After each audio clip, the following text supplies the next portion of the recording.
1, 2, 3, sound check, 1, 2, 3, English channel.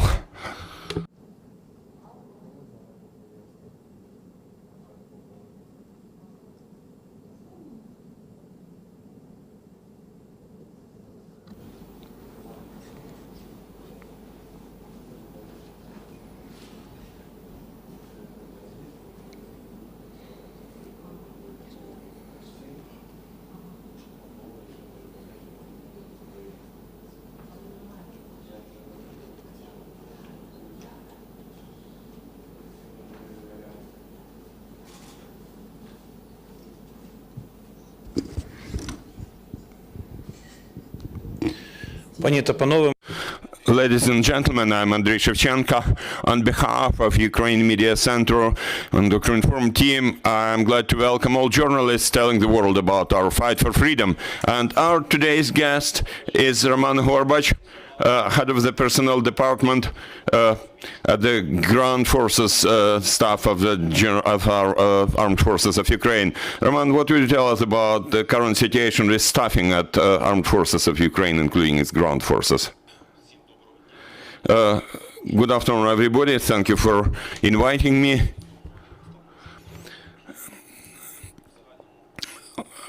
About your question, I would like to say that for more than 2 months as we have been running general mobilization in Ukraine.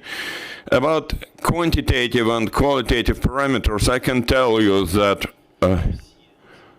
all those parameters have been achieved for 100% or even more. The mobilization is continuing now. It has slowed down, but not because we failed to do something, but simply because at the end of February and in early March, we have mostly staffed the armed forces of Ukraine and other components of Ukraine forces now, which just bring additional staff, just adding personnel to military units.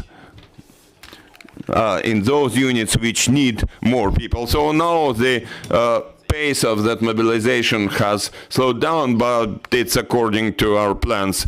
Mobilization was announced for 3 months, starting from February 24, and those 3 months will soon end this month, but it doesn't mean that mobilization will definitely end. It will all depend on the situation that we will see by that time, and if there will be a further need to further add to further increase number of people in our military units, then the leadership of our country will make a decision if needed to extend this mobilization. We will get questions from the audience if there are any, and we have a question sent in advance by Vladimir Verbyany from Bloomberg, and it's just about what you just described. The journalist reminds us that according to the law, mobilization has to end on the 24th of March, and he asks, does it mean that it will be automatically extended after that date, or we may expect certain pause, certain break until a decision is made on the next wave of mobilization? Well, it will all depend on the situation that will be there at the time when mobilization is to finish. If there is a need, if military action, combat action continues, then definitely there will be a need to bring specialists to our military units. So I think that the leadership will extend mobilization after the 24th of May. Do you have any questions? Yeah. I'm Dmitry Didorov from Espresso TV channel. At the beginning of this war, and basically during this time, many people were forced to leave Kyiv, to leave their permanent locations, and there were rumors that males are forcefully mobilized at checkpoints, at any other like stops of public transportation and so on. Can you prove or disprove this information?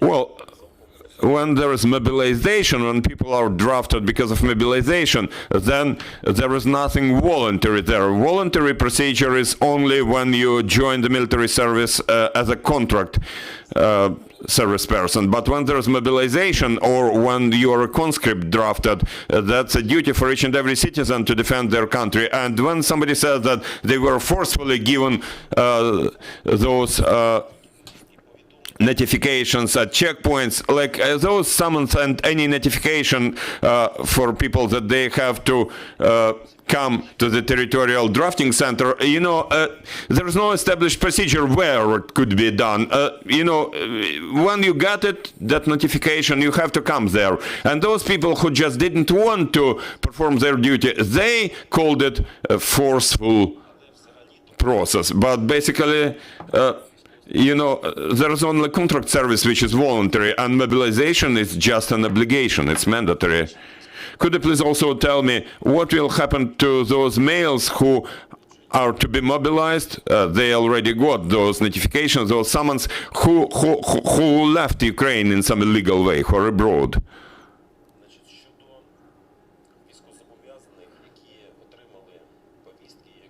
Those people subject to military service who got their summons, if it's established that they left Ukraine in an illegal way, then they try to avoid compliance with their duty for military service. And the laws in force establish criminal liability for such actions. So those people will be prosecuted according to Ukraine's criminal laws. The same way as there is criminal liability is like help in any illegal crossing of the border if such facts are found. Yeah, there is a question. You're welcome. Дякую. I'm Vitaly Golod from Ukrinform. Is my understanding correct that the fourth wave of mobilization will only be about officers?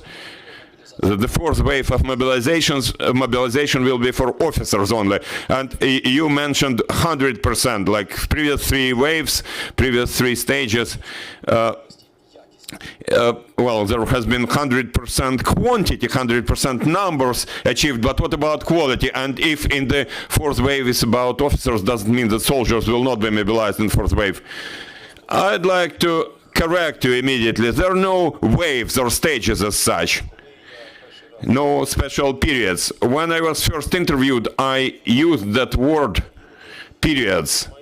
What I mean was, first of all, like there's at some time there were more people drafted, mobilized. At some point there was some sort of pause, but in documental terms there is no wave or something. There is just one wave. It's just that sometimes we mobilize more people, sometimes fewer numbers, now even fewer numbers, and the next wave is not planned as yet. Even if we imagine that there is that new wave, then not only officers will be mobilized. It will all depend on the situation in those combat areas. It will all depend on the need for servicemen.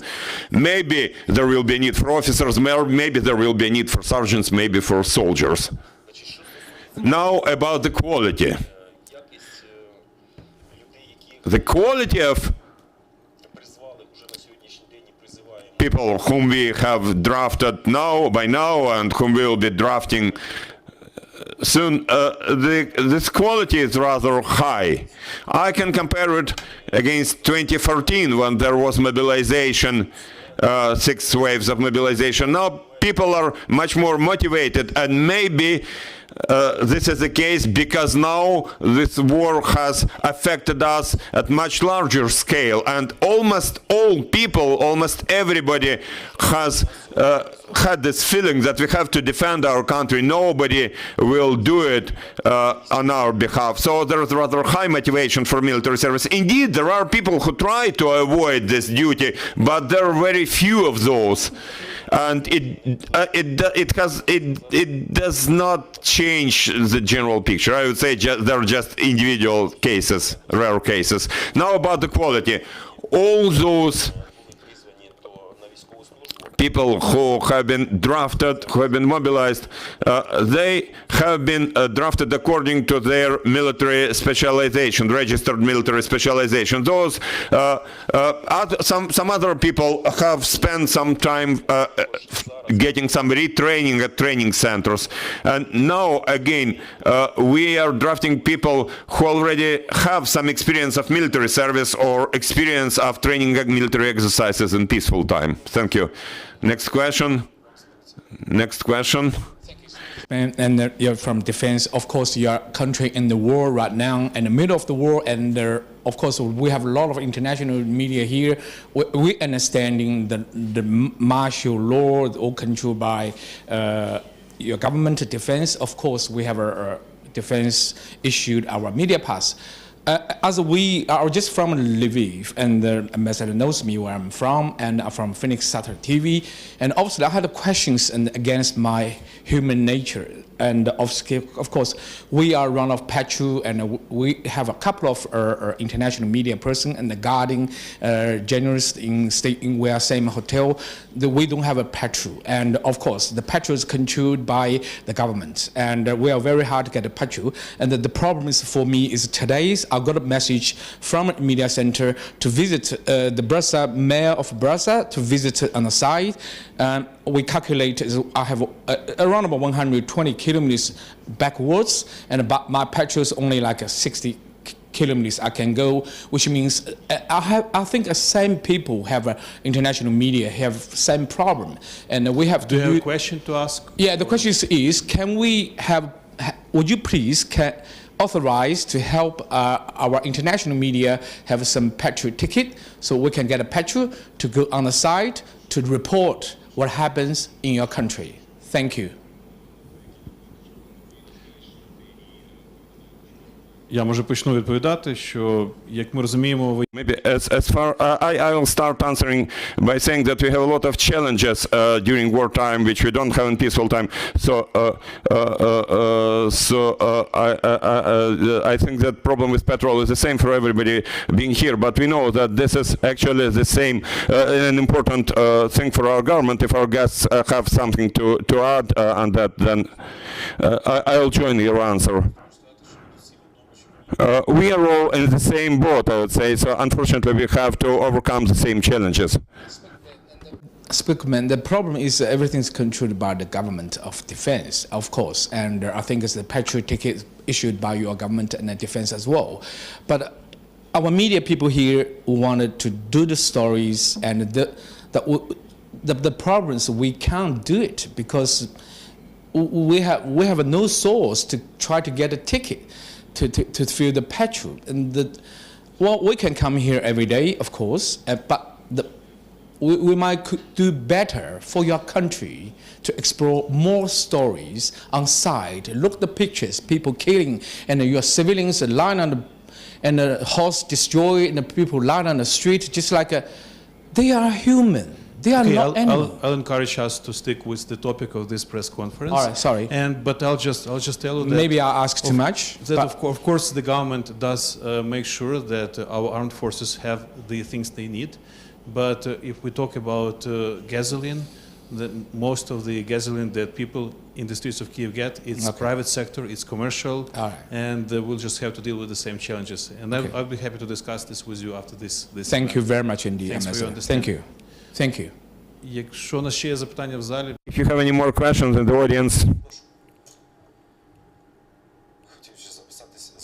I would like to argue about occupied territories.